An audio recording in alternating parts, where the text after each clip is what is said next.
Nerdy Prudes Must Die is one of my favorite musicals and my favorite musical of the Hatchetfield trilogy. So I decided to make a video on it, explaining one of my favorite motifs in musicals in general, my favorite motif of this musical, and because I just think it's really interesting and I wanted to share my thoughts on it. Nerdy Prudes Must Die is the third musical in Star Kids' Hatchetfield trilogy. It's about a group of nerds that try to prank and scare their bully, but it ends up going horribly wrong. I pissed my fucking pants! There's many motifs in this musical, many of which I could talk about because they're all really interesting, but I really wanted to make a video about one specific motif and also probably the most famous motif of this musical and the most acknowledged motif of this musical because I think it's so interesting and the very different things that it represents, and just in general, it's a really good, it comes from great songs and it has a great melody, so that's what I want to talk about. The motif I want to talk about is the I'm Not a Loser motif that comes from the song Cool As I Think I Am. Whoa, if I can finally be cool, I will know that I'm not a loser. In the context of the song, the character Peter Spankowski is trying to hype himself up to go hang out with a popular girl. This line represents Pete's and the other nerds' desire to be cool and accepted. But what does this line mean when it's used as a motif later on? Well, in my perspective, it means two things: death and each of the characters' cool moments. By death, I mean that this motif is used right before characters die or are about to die. It's also used in the start of the very first song, High School is Killing Me, which begins with Richie and Ruth talking about what they felt when they were dead or dying or about to die, whatever, it's not really clear. Hey, Shapiro, what do you want me to do here? We're small-town cops. We're a little out of our depth. Jesus, how the hell did this happen?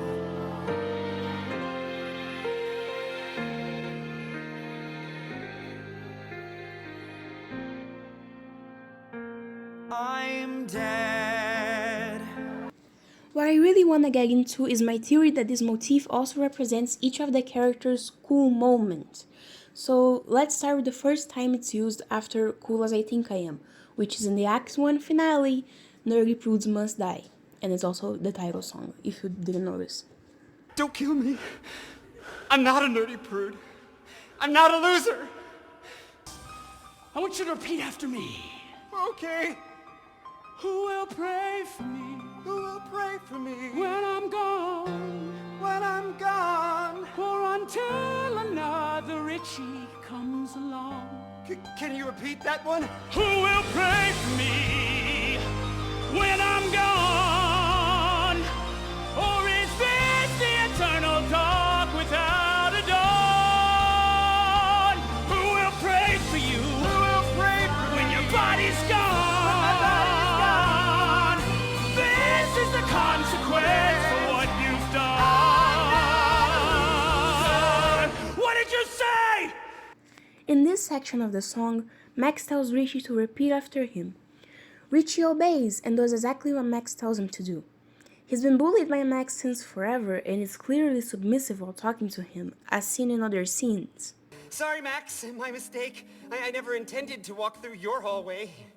What makes this Richie's cool moment is that when he shouts, "I'm not a loser," he disobeys Max. He doesn't repeat what he said like Max told him to do. Richie is finally standing up to his bully and not being submissive. And in that moment, he's right. He's not a loser. Now, after Max died, Richie has friends and is accepted by others. He doesn't fit the term loser anymore. Wow. Unfortunately, this means nothing to Max. Like he said earlier in the musical, he's the one who decides who's a loser and who's not. I decide who's cool and who's not. You're not a nerd because of your glasses or your pimple dick. You're a nerd because I said so. I willed it into existence. And unfortunately, that results in Richie's death. In my dreams, I'm the star of the show. The next time this motif is used is in my personal favorite song, Just for Once. I also have a video explaining the song if you wanna go see it. In the song, Ruth acts like a character from the barbecue monologues. She sings a beautiful solo relating the character to herself and her own struggles. But just for once I'd be the center of attention. Ruth has anxiety, that's why she's in the booth doing the lighting instead of acting. In the song, no one's watching her, which gives her the opportunity to sing and act as a character from that play. Her cool moment happens when she's singing beautifully and being a good actress. Should I let the coals burn out? Should I let the years cook my body down in front of him? Oh, just for once, just for once, just for once.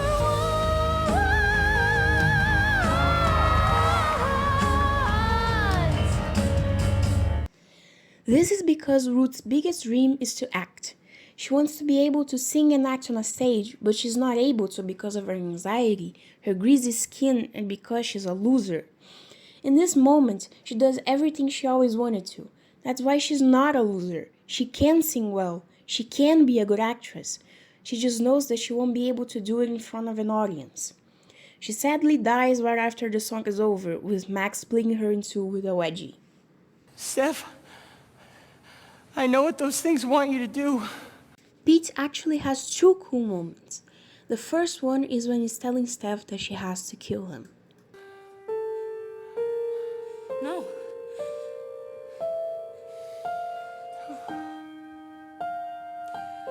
All my life, I just wanted a girl to like me.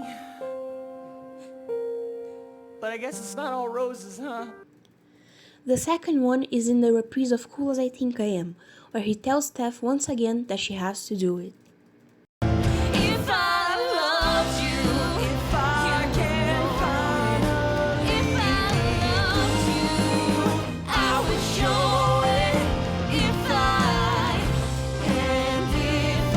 finally break the rules, I would know that you have to do it. I think of these as Pete's cool moments because he's willing to sacrifice himself for Steph. In these moments, he's not a loser. He has a girl that loves him and he's willing to give up his own life to save her. Earlier in the musical, he said that his biggest dream was for a girl to like him, and now he finally has that, which is pretty cool. Really, Jason? Kissing on the first date? You think we're grown up enough for that? Grace's moment is a little harder to explain. It happens in the last song of the musical, called Nerdy Prudes Must Die. Watch us nerds destroy our kind. Chastity, your eyes, you told me my prize. Everybody could watch me score. Rewrite the lore of the nerds you minimize.